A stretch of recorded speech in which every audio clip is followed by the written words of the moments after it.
শীতলপুর নামে এক গ্রাম ছিল। গ্রামটা সবুজে ভরপুর ছিল। গ্রামের পাশ দিয়ে একটা শান্ত শীতল নদী বয়ে চলেছিল। সেই নদীর জল ছিল খুবই শীতল আর পুষ্টিযুক্ত। আরে দাদা, এই নদীর জলে কি আছে বলো তো? এই জল পান করলেই সকল রোগ ব্যাধি সেরে যায়। আমি অনেক দূর দেশ থেকে এসেছি আমার মায়ের জন্য এই নদীর জল একটু নিয়ে যাওয়ার জন্য।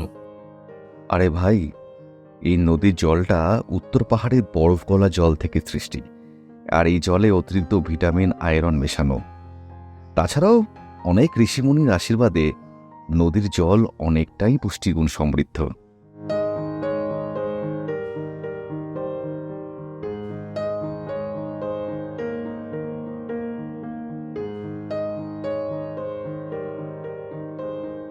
কি গো রূপালিদি, কেমন আছো? তোমার মেয়ের জ্বর কমেছে? এই নদীর জল খেয়ে আমার মেয়ে এখন পুরোপুরি সুস্থ। এই নদীর জল আমাদের কাছে অমৃত। পলাশ অবাক হয়ে সব কথা শুনছিল। তারপর সে সেই নদীর জল নিয়ে চলে যায় শহরে।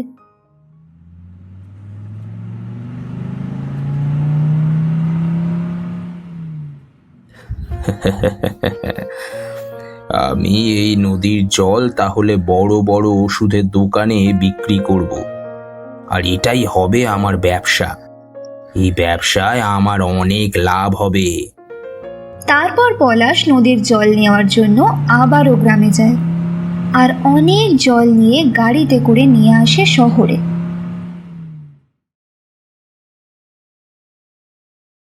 আগের মাসে এই নদীর জল বিক্রি করে অনেক টাকা লাভ করেছি। এই মাসে বোতল পিছু দাম আরো 30 টাকা করে বাড়িয়ে দেব। বলছি মালিক, এইভাবে নদী থেকে জল নিয়ে লাভের জন্য বিক্রি করা কি ঠিক হচ্ছে? তাও আবার এত টাকা দাম দিয়ে। এতে তো সাধারণ গরিব মানুষরা যারা চিকিৎসা করাতে পারে না, তারা তো জল কিনে খেতেই পারবে না।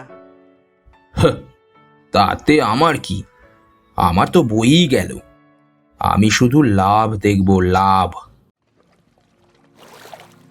কি ব্যাপার বলো তো? এত বছরে যেটা হয়নি সেটা এখন দেখা যাচ্ছে। তাই তো দিদি, হঠাৎ করে এরকম কেন হচ্ছে বলো তো? কিছুই তো বোঝা যাচ্ছে না। দিন দিন নদী শুকিয়েই যাচ্ছে। আমাদের মনে হয় নদীর একবার উৎসস্থলে গিয়ে দেখতে হবে। মানে এই নদীটা আমাদের জন্য খুব দরকার। সবাই মিলে নদীর উৎসস্থলের দিকে যেতে থাকেন।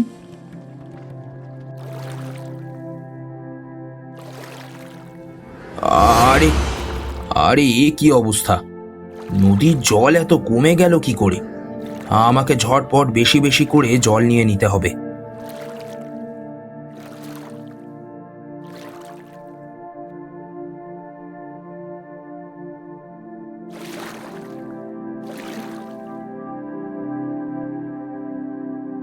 আরে আরে, দেখো দেখো, ওই দেখো আমাদের নদী থেকে জল তুলছে। এই দেখো দেখো, জল তুলে নিয়ে যাচ্ছে। এই এই নদী তোমার একার নাকি? আমার দরকারে আমি জল তুলে নিয়ে যাচ্ছি, তোমার দরকারে তুমি নিয়ে যাও। যাও, সরে যাও, আমাকে আমার কাজ করতে দাও। কিন্তু আমরা তো কম পরিমাণে জল নিই, আর তুমি তো অনেক জল নিয়ে যাচ্ছ। এত জল তোমার কি কাজে লাগবে? আমরা এই জলের এই, তুই চুপ করে কাজ কর তো। বড্ড কথা। আমার দরকার আছে, আপনি আপনার কাজ করুন তো। যান, যত সব কোথা থেকে আসে কি জানি। আরে দেখুন মালিক, কালো জল, নদীতে কালো জল। হ্যাঁ, তাই তো। হঠাৎ নদীর জল কালো হয়ে গেল কি করে? হায় হায় হায় হায় হায়, এ কি সর্বনাশ হলো আমাদের! নদীর জল কালো হয়ে গেল কি করে? এই জল তো আর পান করা যাবে না। এবার আমাদের কি হবে? আরে, আর জল নিতে হবে না, পালিয়ে চল। এই জল আর নেওয়া যাবে না। যা জল নিয়েছি তাতে আমাদের কয়েক মাস ভালো করে চলে যাবে। ও বাবা, কি হবে গো দিদি এবার?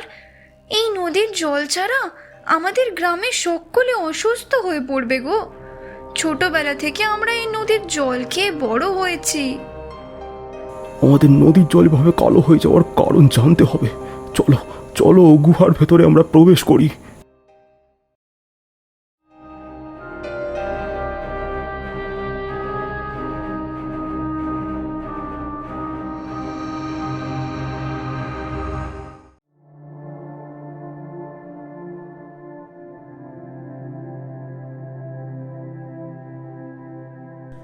আমি জানি তোমরা কেন এসেছো।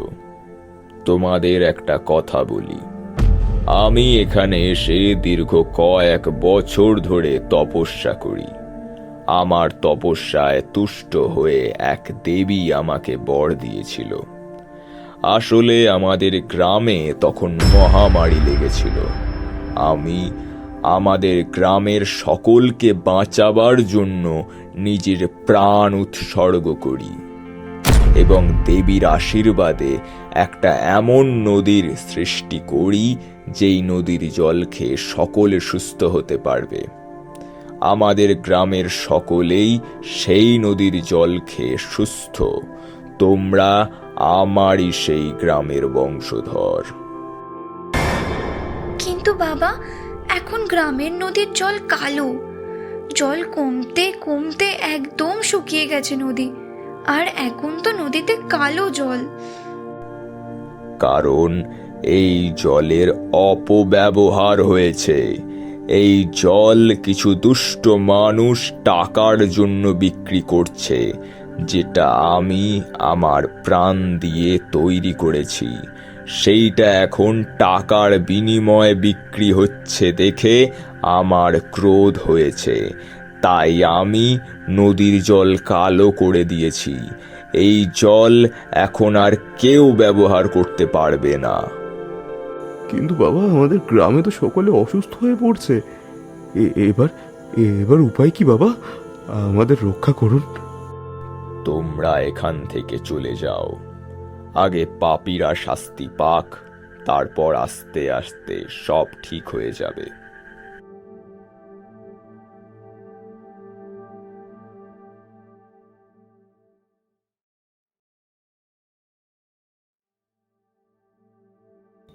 আরে, এই বোতলের ভিতরে থাকা জলগুলো কালো হয়ে গেল কি করে? আমি তো পরিষ্কার জল তুলে এনেছিলাম। এই, তোরা কি এই জলে কিছু মিশিয়েছিস? জল হঠাৎ এই রকম কালো হয়ে গেল কি করে? না মালিক, না, আমরা জলে কিছু মিশাইনি। সব জায়গার বোতলের জলে এরকম কালো হয়ে গেছে।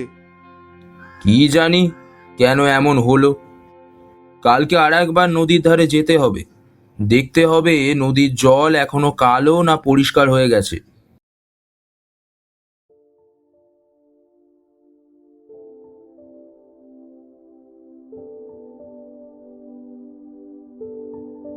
মালিক, আপনার গায়ে এসব কি বেরিয়েছে বলুন তো?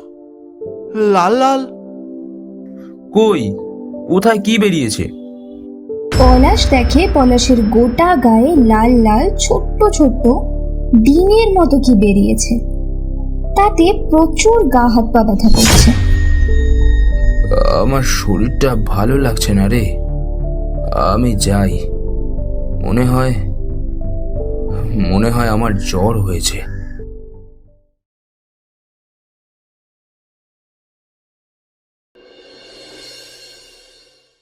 হঠাৎ করে কি এমন হলো বলো তো? আহ, আহ, আমার গা হাত পায়ের ভীষণ যন্ত্রণা, খুব কষ্ট হচ্ছে। আমাকে বাঁচাও, বাঁচাও। আমাকে ওই নদীর জল, আমাকে ওই নদীর জল, আমাকে ওই নদীর কাছে নিয়ে চলো। ওই নদীর জলের অনেক গুণ। আমি ওই নদীর কাছে গিয়ে ক্ষমা চাইব। আমি বুঝতে পেরেছি আমি বুঝতে পেরেছি আমার ভুল। এবার আমাকে ওই নদীর কাছে নিয়ে চলো, তাহলে তাহলে আমি সুস্থ হয়ে যাব। পলাশ আর পলাশের বউ নদীর কাছে আসে। গ্রামের কিছুজন জড়ো হয়ে যায় পলাশকে দেখতে। আরে এটা সেই লোকটা না যে আমাদের নদী থেকে অনেক অনেক জল তুলে নিয়ে যেত?